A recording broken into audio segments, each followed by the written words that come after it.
Sebab apa? Dia bukan istana pasir, ijtihad ni. Istana pasir budak-budak main tepi patah. Tidak. Ijtihad ni mana bangun dah.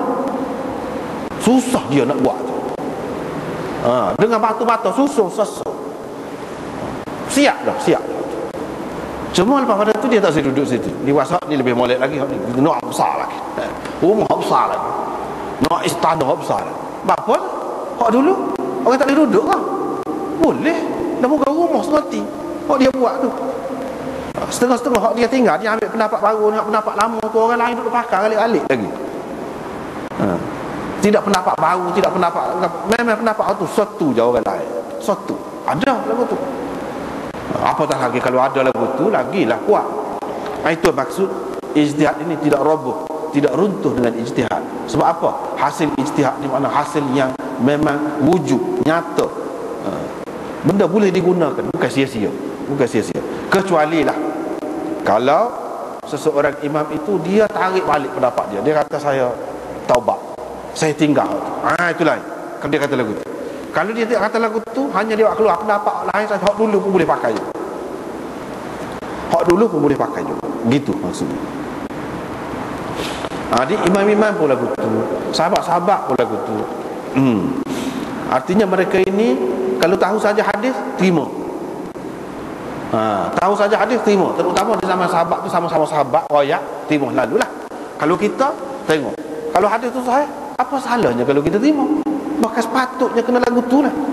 Barulah kita boleh dakwah kita ni ikut jamaah ahli sunnah wal jamaah. Jamaah tu jamaah sahabat lagu tu lah cara dia.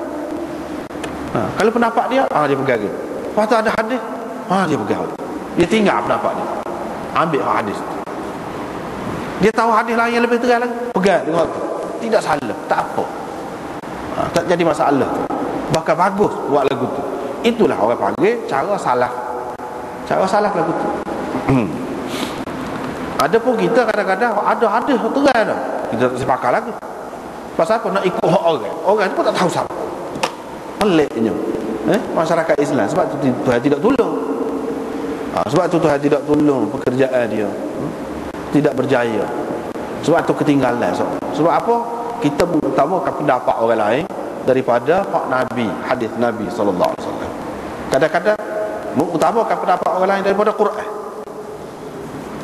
Tapi kita kata dah, perbuatan kita lagu tu lah maknanya.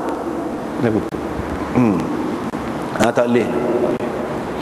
Kita kena ikut hadis, ikut Nabi sallallahu alaihi wasallam. Tak boleh ikut serah orang ramai, tak boleh. Orang buat surah, kita buat surah kata tak boleh lagu tu. Kena tahu kata gap dia kat surah. Gap dia di sebalik surah tu gap dia. Kena tahu. Tak boleh ikut gitu. Terutama kita orang mengaji hadis ni, itu faedahnya. Gapo-gapo kita nak dalil. Dia ajar kita lagu tu. Dalil ni maklum, bukan orang duduk kecek tu dalil dah. Dalil ni Quran, hadis, ijma'. Nak pakai lagi qiyas. Ada hak tak saya pakai tak apa. 3 tu je pakai. 3. Hak asasnya 2. Quran dengan sunnah. Hak asas benar Quran. Kalau nak pakai semua pakai tu. Tu dalil. Kalau tidak dalil. Kalau orang buat ramai-ramai buat, itu bukan dalil. Tak tahu mana. Tak boleh. Bahkan hak surah-surah ni amalan Syiah sebenarnya.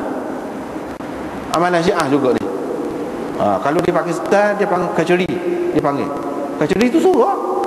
Dia buat surah, cuma tak serupa lah dengan surah kita. Surah kita sini sedap lagi. Surah kita sini sedap lagi, banyak bubuh tu, macam-macam bubuh. Dia tidak lagi, tapi jenis lagu. Apa cerita di sebalik tu? Cerita di sebalik. Kalau nak kira Nabi SAW ajar kita 10 Muharram ni puasa. Kita kata surah awak ke dia? Pakai tengah malam. Nak makan malam ke cara nak makan malam kok. Tapi sebelum pada tu lagi duk kacanya. Duk. Sebelum pada tu lagi. Makan tengah. Itu makna tak serupa dah tu. Nabi SAW suruh kita puasa, kita suka-suka makan. Makan apa. Kalau kita tak makan, tak boleh buat pada 10 hari. Kena buat hari lain lah. Hari lain tu hari mana? Bapa buat lagu tu. Cerita Nabi Nuh ni. Itu tak ada asas semua tu. Itu tidak ada asas tu semua tu. Jadi kita tak boleh ikut sera, ikut yang sahih, yang betul. Ada Nabi SAW buat. Orang Syiah buat, dia cerita lain. Dia kata sunat kita kena bui kat orang hari tu, boleh pahala besar. Kalau kita buat makan, kalau kita bui minum air kat orang, pahala besar. Apa sebab? Ni dia mengenalkan dia lah, dia mengingat kembali peristiwa Sayyidina Husain kena bunuh di Karbala dengan anak-anak dia tu. Ya betul kata dia. Sebab apa? Sayyidina Husain dan anak-anak dia tidak dibui minum, dahaga amat sangat. Nak minum tak boleh minum air, lapar sangat tak boleh makan. Jadi kita ingat kepada Sayyidina Husain hari itu, kita ingat kita boleh makan ni macam kita boleh makan kepada anak-anak Sayyidina Husain yang teraniaya di Karbala tu. Kok tu dia perginya tak ada kena-mengena dengan ajaran ahli sunnah wal jamaah. Pak kita kata orang ahli sunnah nak buat ni, Tok Guru nak buat, apa dia tak tahu nak mana.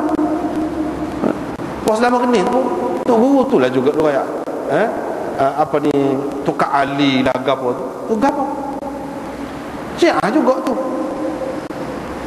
Jadi terima masuk dalam masyarakat ahli sunnah ni, masuk tak sedar dengan kita tidak niat nak ikut Syiah tu, tapi tahu-tahu kita tidak khabar orang masuk orang selit, hak tak molek pada dasarnya kita terima ahli sunnah, tapi hak terselit celah-celah tu kita tak khabar.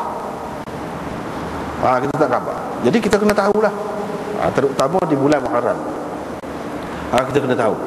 Jadi kerana kita kena buat apa? Buat seperti biasa lah. Kalau jadi kuih biasa tak apa lah. Bulan mana-mana pun tak apa. Kuih boleh makan, aku sedap, tak apa. Tapi kalau buat juga itu maknanya kita tidak ikut cara hak kita sebenar. Tak ikut cara, kita ikut cara orang lain. Kita terkena buah orang lain. Kita terkena buah orang lain, duk pakai buah orang lain. Lepas tu kita dakwa kita ahli sunnah wal jamaah. Bila Nabi buat surah, sahabat buat surah? Bila? Tak rajin. Kalau kita tanya, ada buatnya Syiah, jadi kita ikut Syiah, bukan kita ikut sahabat Nabi SAW. Lepas tu kadang-kadang orang kita dia nak keras macam, tak ada faedah keras. Itulah kita kata tadi, kadang-kadang kalau royak hadis yang terang, tolak hadis. Ini bahaya. Tidak mengikut cara sahabat dulu. Kalau orang hadis hak terang, tiba sesat masalah. Bukan kita kata tak boleh makan surah tu, biar jadi seperti biasa. Kuih-kuih lain apa ya, jalan mah tak ada sama musim mana-mana pun. Ni surah nak cari musim lain tak ada. Padahal tak boleh makan, boleh sedap betul lah musim mana-mana. Ini apabila ada konsep khusus dengan sesuatu tu, dia jadi benda lain. Hak jadi benda lain tu tak boleh tu. Benda lagu tu lah hak jadi bid'ah tu. Tapi mudah-mudahan dalam keadaan kita tidak sedar, tidak khabar apa-apa tu, lah.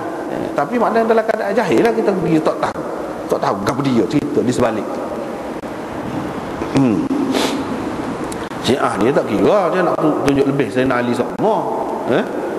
Dia tukar Ali tu pun nak lebih. Dia tak boleh lah, bukan Nabi Musa ada tukar saja, tak boleh Nabi Musa.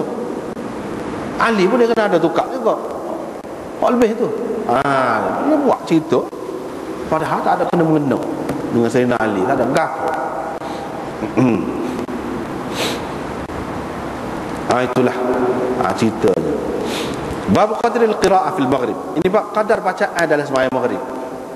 Riwayat daripada Ibnu Abbas bahawa Ummul Fadl ni mak dia lah, Ummul Fadl bintul Harith, dengar dia baca wal mursalati urfa. Dia pun kata, mak dia kata, wahai anakku, engkau betul-betul telah mengingatkan aku dengan bacaanmu ini, dengan bacaanmu terhadap surah ini, engkau betul-betul mengingatkan aku kepada yang terakhir sekali aku dengar Rasulullah SAW baca. Itu surah ni lah. Nabi SAW membacanya dalam sembahyang maghrib. Teringat bila baca tu, teringat aku dengar Nabi SAW baca terakhirnya dalam dalam sembahyang maghrib. Itulah aku dengar paling akhir Nabi SAW baca. Dia baca dengar, aku dengar. Ini menunjukkan bahawa surah yang akhir sekali hak baca dengar, hak Nabi SAW baca surah ni, baca dengar. Nabi SAW semaya dengan orang ramai tu, akhir lagi ada Zuhur, akhir sekali